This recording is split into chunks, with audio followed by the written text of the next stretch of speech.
Shock! Putin 2.0 in Poland. Navrocki is talking like the Kremlin. The Polish leader's circle has hit a new low. Russian talking points are now official in Warsaw's government offices. Moreover, Polish authorities are issuing a harsh ultimatum, threats and blackmail. Is Warsaw really betraying Ukraine for cheap ratings in the election race? What is Eastern Lesser Poland and why won't this rhetoric bend Kyiv? Will the Poles really oust Navrocki? All the shocking details right now. Hello, this is the Ukraine Today channel. I'm Andrei Silakov with the latest news. The inner circle of Polish President Karol Nawrocki has made such a scandalous statement that a perfectly logical question now arises. Has the head of the Polish state started working for Moscow? During a discussion on historical memory, high-ranking official Zbigniew Bogucki cynically called the western regions of Ukraine Eastern Lesser Poland. The use of this term from the 1920s has come as a real shock. In my opinion, as well as in the opinion of President Karol Nawrocki and, I am sure, the majority of Poles, the glorification of Bandera and the people responsible for the crimes in Volhynia and in the so-called Eastern Lesser Poland leads neither to the Western world nor to common European or transatlantic values. The publication Rzeczpospolita quotes the politician. Sounds familiar, doesn't it? The Polish narrative about Eastern Lesser Poland sounds in unison with Putin's sick fantasies about a fictional Novorossia. In general, the term Eastern Lesser Poland was officially used by the Polish authorities back in the period from 1918 to 39 in the interwar period to designate Ukrainian lands within the Second Polish Republic. At that time, the Polish administration effectively pushed the names Western Ukraine and Eastern Galicia out of official use. Somewhat suspiciously and abruptly, the Polish leader's team has begun returning to a nearly century-old term. Bogucki stated that Poland will never agree to the glorification of Bandera and called Ukraine's recent decisions in the field of historical memory confrontational. Poland and the President of the Republic of Poland will never agree to this because, as he emphasized, we do not abandon our own. The voices of the victims of the Volhynia tragedy still resonate, and they cannot be drowned out by the voices of Bandera's supporters, Zbigniew Bogucki stated. But it didn't stop at historical insults alone. Warsaw has moved to blatant blackmail on the international stage. Following the loud statements from Nawrocki's team, Deputy Prime Minister and Defense Minister Władysław Kosiniak-Kamysz issued a harsh ultimatum to Kyiv. As Kosiniak-Kamysz noted, the EU cannot glorify those who undermine European cooperation. With Bandera, Ukraine will not join the European Union. No one will tell us how to vote on the accession of any country to the European Union, he said. The influential publication Politico pulls back the curtain and explains election fever is starting in Poland. Nawrocki's Nationalist Party saw the stoking of historical conflict as an ideal chance to score political points and strike at Donald Tusk's pro-European rivals. At the same time, for Ukrainians, this dispute is turning into a defining red line. Can external forces dictate to them who their national heroes are? Russia is waging war, portraying Ukraine as an artificial state, so Kyiv is defending its own nationalist symbols, the publication notes. To hold on to power, these politicians are ready to descend into absolute radicalism. It has come to the point where Polish MEPs, like Grzegorz Braun, are calling for a total halt to military aid to our country, directly calling the Kyiv government an enemy of the Polish people. As Politico suggests, Nawrocki's team is seemingly artificially poisoning their own society with hatred, stoking anti-Ukrainian sentiment solely to stay in their comfortable seats. In the parliamentary elections, the main question is whether the coalition of pro-European Prime Minister Donald Tusk will be replaced by the Nationalist Law and Justice Party, PIS, of President Karol Nawrocki. This makes Ukraine and the roughly 2 million Ukrainians in Poland a defining issue of the election campaign. Dissatisfaction is growing over the perceived burden that refugees place on public services, and the right wing sees this as a moment to strike, the publication notes. However, the Warsaw politicians miscalculated. As analysts note, Volodymyr Zelensky has withstood colossal pressure from Putin's Russia and Donald Trump. Against this backdrop, Poland's attempts to twist our arms seem almost unnoticeable. Kyiv will not sacrifice its history for the sake of someone else's ratings. Zelensky withstood immense pressure from Russia and Trump, who tried to break him and force him into various concessions. Therefore, The pressure from Poland to force him to renounce the UPA is practically unnoticeable by comparison. Poland is reeling from a major scandal. President Nawrocki's attempts to play the Ukrainian card failed miserably and backfired on him. While the right wing tries to squeeze ratings out of the dispute over Zelensky's award, Prime Minister Donald Tusk continues to strengthen the partnership with Kyiv. Why has the dirty election power struggle turned against Warsaw itself? And what kind of escalation is Kyiv already preparing for? Watch it right now in our report. It seems two political worlds have collided in Warsaw. While President Karol Nawrocki tries to stage loud political shows around Ukraine and provoke new scandals, Prime Minister Donald Tusk effectively remains the main counterweight to this course. And it seems Polish voters are closely watching this difference. In recent months, it is Nawrocki's team and associated political forces that have repeatedly tried to play the Ukrainian card. The most high-profile episode was the story of stripping Volodymyr Zelensky of the Order of the White Eagle. The calculation seemed quite simple: to demonstrate toughness, earn extra points among a portion of the conservative electorate, and simultaneously create problems for the Tusk government by disrupting the conference in Gdansk. But so far, this plan is yielding a completely different result.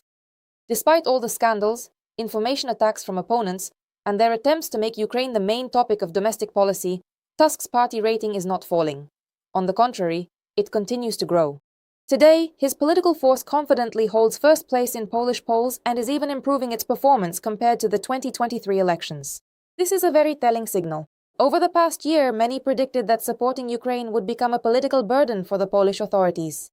However, the reality turned out to be different. Tusk does not abandon the partnership with Kyiv, does not change his position under pressure from radicals, and at the same time remains the leader of Polish politics. Against this backdrop, the situation for the government's opponents looks increasingly difficult. The Law and Justice Party continues to lose support, and part of its electorate is increasingly moving to even more radical political forces. This is where the main line of division in modern Polish politics lies. On one side is Tusk, who continues to speak about the strategic partnership with Ukraine, the security of all of Eastern Europe, and the future post-war reconstruction of our state. On the other are politicians who increasingly try to earn ratings from conflicts, historical disputes, and loud gestures like the story with Zelensky's order. And while the numbers speak for themselves, the scandal around Ukraine has not dealt a blow to Tusk as his opponents had hoped. On the contrary, it is the politician who maintains support for Ukraine and does not give in to pre-election provocations who continues to strengthen his position. And this is likely the most unpleasant news for those who hope to gain political capital from another escalation in relations between Warsaw and Kyiv. This looks especially telling against the backdrop of the major Ukraine Recovery Conference 26 in Gdansk. Poland is effectively taking on the role of one of the main platforms for discussing the future recovery of Ukraine. And this is not just a diplomatic gesture. It is a signal that Warsaw views Ukraine not as a temporary problem, but as a strategic partner for many years to come. For Kyiv, this is also good news. After all, despite all the information noise, statements by individual radicals, and political scandals, Poland's main political force not only does not abandon its support for Ukraine, but also continues to hold the lead in the ratings. That is why the current figures could be a cold shower for those politicians who hope to build their popularity solely on criticizing Ukraine. It turns out the Polish voter is in no rush to support such a course en masse. Moreover, while radical forces argue about the past, Tusk's team tries to talk about the future, European security, cooperation with Ukraine, and post-war recovery. And it's this very approach that allows them to stay at the top of Polish politics for now. Despite all the crises, disputes, and loud headlines, the strongest position in Poland today is held by the politician who hasn't wavered in supporting Ukraine, and this could be one of the most important signals for all of Europe.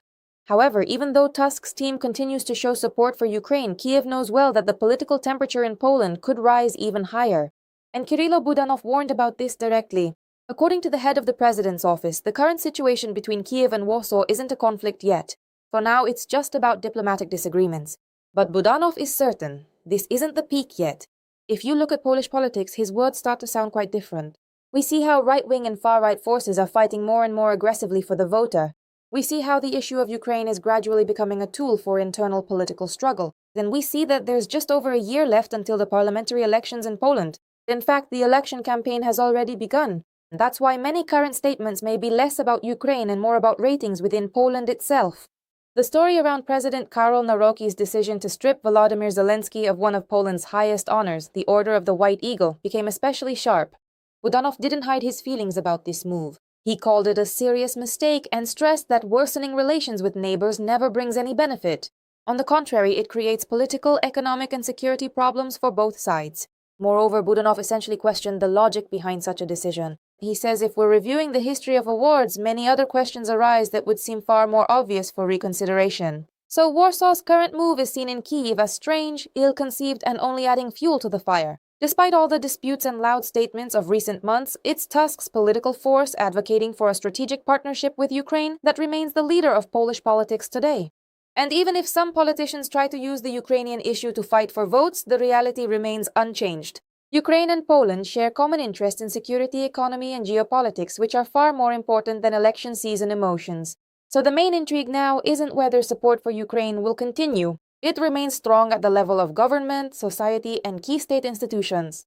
The only question is how loud the election battle will get, and how many politicians will try to use the Ukrainian issue for their own political PR. But even so, the positions of Tusk and his team show something important. A course of cooperation with Ukraine doesn't stop you from winning the political battle in Poland. And this is perhaps one of the most important signals for Kyiv. And while some politicians in Warsaw try to blackmail Kyiv for ratings, the global alliance is making completely different bets. Support for Ukraine is officially a top 3 priority for the upcoming NATO summit. At the historic meeting in Ankara, every key issue, from defense budgets to the massive scale-up of arms production, will directly contribute to our victory. What powerful signals will Kyiv receive ahead of the crucial Ukraine-NATO Council meeting? And what does this mean for the course of the war? Watch. There will be important and very good news for Ukraine. That's how U.S. Ambassador to NATO Matthew Whitaker previewed expectations for the upcoming North Atlantic Alliance Summit in Ankara. According to him, aid to Kyiv will be a key agenda item, and partners will increase their contributions to Ukraine's defense. Whitaker noted that the Pearl mechanism, where NATO allies buy U.S. weapons for Ukraine, has already facilitated over $6 billion in arms purchases. This summit will be a major milestone, showing that our allies are starting to take primary responsibility for the conventional defense of Europe. I think the statements from the US and its allies will be significant. You'll see everyone stepping up. The United States, as I keep saying, isn't going anywhere. We'll keep doing what we're doing, and we expect our allies to join us in these efforts. We all understand, the stronger the allies, the stronger NATO is. It's this strength that's been a guarantee of peace for 77 years. Putin fears NATO's actions, not its words, so the Ankara summit will focus on action over talk, said Secretary General Mark Rutte. He stressed that Russia remains Europe's top security threat, as proven by the massive strikes on Ukrainian cities. Rutte believes Kyiv needs full, timely support to enter future talks with Moscow from a position of maximum strength. He also noted that the United States continues to play a key role in securing Ukraine's defense. When it comes to defending Ukraine, the US remains indispensable. Key support from the US to Ukraine continues, funded by Canadians and Europeans. And I think that's only fair. It's a well-known program. For instance, Patriot interceptors protect Ukraine's critical infrastructure and urban energy networks. And only the US can do this on such a scale. They keep doing it, helping in many other ways that aren't always mentioned at press conferences. At the upcoming summit, Germany plans to urge European allies to make new financial commitments to support Ukraine. Primarily, this involves new contracts for weapons supplies. Berlin sees this as a clear signal to Moscow. It's time to end the war and agree to a ceasefire. In Ankara, we want to send a clear signal of support for Ukraine. The German government proposes that we, as European NATO allies, take on new financial obligations to Kyiv. And we hope that Moscow will draw the right conclusions from this. We will not back down from our support for Ukraine. Now it's up to Putin to enter into negotiations and put an end to this war. Following the Ankara summit, NATO countries will again call Russia a long-term threat to the alliance's security, political rights, citing sources. As for the volume of defense contracts, the exact amount has not yet been agreed upon, journalists report, but it promises to be impressive. NATO Secretary General Mark Rutte aims to focus the summit participants' attention on the need to increase defense industry volumes. Partly because he is looking for a unifying theme that could help smooth over internal disagreements within the alliance. In the draft statement, NATO allies also pledged to provide Ukraine with 70 billion euros in military support and promised to allocate at least an equivalent amount for next year, diplomats report. From a Politico publication. The €70 billion figure is not based on a separate military assessment of Ukraine's needs. This amount comes from two already agreed upon programs. 30 billion is provided by the European Union and another 40 billion was previously approved by NATO countries. If a similar volume of funding is maintained next year, total support for Ukraine over 2 years will reach 140 billion euros. Irina Yusupova for Freedom TV channel. Meanwhile, the Kremlin clearly smells of rebellion. The Putin regime is paralyzed by fear of an internal coup. While the dictator churns out fakes about total control, a wave of harsh discontent is washing over his yesterday's loyal support. New signals from within the system prove that today Putin is terrified of his own people. How is a new wave of rebellion brewing under the Kremlin rug? Watch right now. What the Kremlin feared after Prigozhin is surfacing again. A Russian occupier recorded an appeal to Putin and threatened a scenario that Moscow would prefer to erase from its memory forever. The army will turn its weapons Against the Kremlin. According to the occupier, hundreds of thousands of Russian soldiers are allegedly held in so-called zindans, pits and improvised prisons, where they are thrown for refusing to carry out suicidal orders or for conflicts with the command. He claims that the military are punished, beaten, forced to give money, and the most inconvenient ones are simply zeroed out. And here a particularly uncomfortable question arises for the Kremlin. If all this is just the fabrications of one person, then why was the appeal watched by millions of Russians in just a few days? And if at least part of what was said is true, then we are already talking about a much more serious problem, the accumulation of discontent within the army itself. Another thing is also indicative. Until very recently, Russian propaganda convinced society that the army and the government represented a single monolith. But the longer the war goes on, the more often stories emerge about conflicts between soldiers and command, about punishments, corruption, and mutual distrust. Although it's still too early to talk about any real mutiny, the very appearance of such statements seems very symptomatic. After all, the biggest problems for any government don't start when it's criticized by its opponents. The most dangerous moment comes when uncomfortable questions start being asked by their own people. Those who just yesterday were called the main pillar of the state. It seems the ghost of June 2023 still haunts the offices of the Kremlin. And every time words about weapons pointed toward Moscow are heard from the Russian military, the Kremlin can't help but remember how quickly confidence in total control can turn into a panicked search for answers. And here it's worth recalling the words of Volodymyr Zelensky. The Ukrainian president recently stated directly that Vladimir Putin fears not only defeat in the war, but most of all, he fears his own army. According to Zelensky, this is exactly why the Kremlin is clinging so desperately to continuing the war. Because the return of hundreds of thousands of soldiers home without a victory could create problems for the Russian government that it fears far more than sanctions or international isolation. If you look at recent events, these words no longer seem like a simple political declaration. First, there was Prigozhin's march on Moscow, which showed how unexpectedly familiar control schemes can fall apart. Now, new appeals from the military are appearing, openly speaking of discontent within the army and even mentioning the possibility of pointing weapons toward the Kremlin.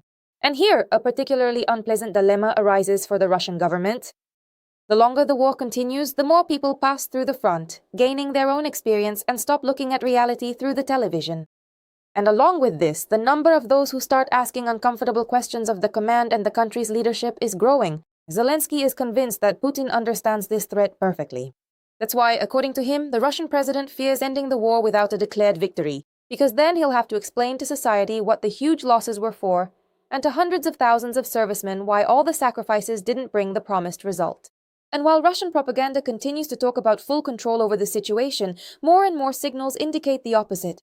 The most dangerous challenges for the Kremlin may come not from abroad, but from within the system itself, from people who for years were called the main pillar of the Russian state. And while the Russian military openly threatens the Kremlin, other supporters of the war are starting to sound the alarm over a completely different problem. It seems more and more people inside Russia itself are starting to worry not about victory at the front, but about what's happening in stores, at gas stations, and in their own wallets. Especially telling was the appeal of the well-known Z-blogger Evgeny Golman, a man who can hardly be suspected of sympathizing with Ukraine or criticizing the war. But this time, even he didn't hold back his emotions. In the country, make sure to tell the president and also inform the Minister of Defense as well. In his video, the propagandist effectively called on Russians to prepare for hard times. He advised buying up long-term storage products, stocking up on salt, canned goods, and even mentioned fuel problems in the regions. It sounded as if the citizens were being addressed not by a war supporter but by someone preparing for serious economic turbulence. Until recently, these very bloggers were convincing Russians that the economy had withstood the sanctions, Industry was at full capacity, and the country was overcoming all difficulties. Now those same people are suddenly advising everyone to stock up on buckwheat, matches, and canned meat, and this looks like a very alarming symptom. Moreover, in his emotional speech, Goldman essentially accused the Russian elite of living in a separate reality. Supposedly, while ordinary people are told to endure and donate money to the war, officials still feel quite comfortable and have no intention of giving up their usual lifestyle. The Kremlin's biggest problem right now isn't Ukrainian drones or even the sanctions. Rats, you office rats, how could you do this? Honestly, how could you? The biggest problem is that more and more supporters of the system itself are starting to ask questions that the authorities have no simple answers for. And when even the most ardent war supporters advise stocking up on buckwheat and preparing for a tough autumn, it already looks like a signal far more serious than any official reports on stability. And what do you think about these events? Write to me in the comments, leave a like, and stay informed about the main news. More to come.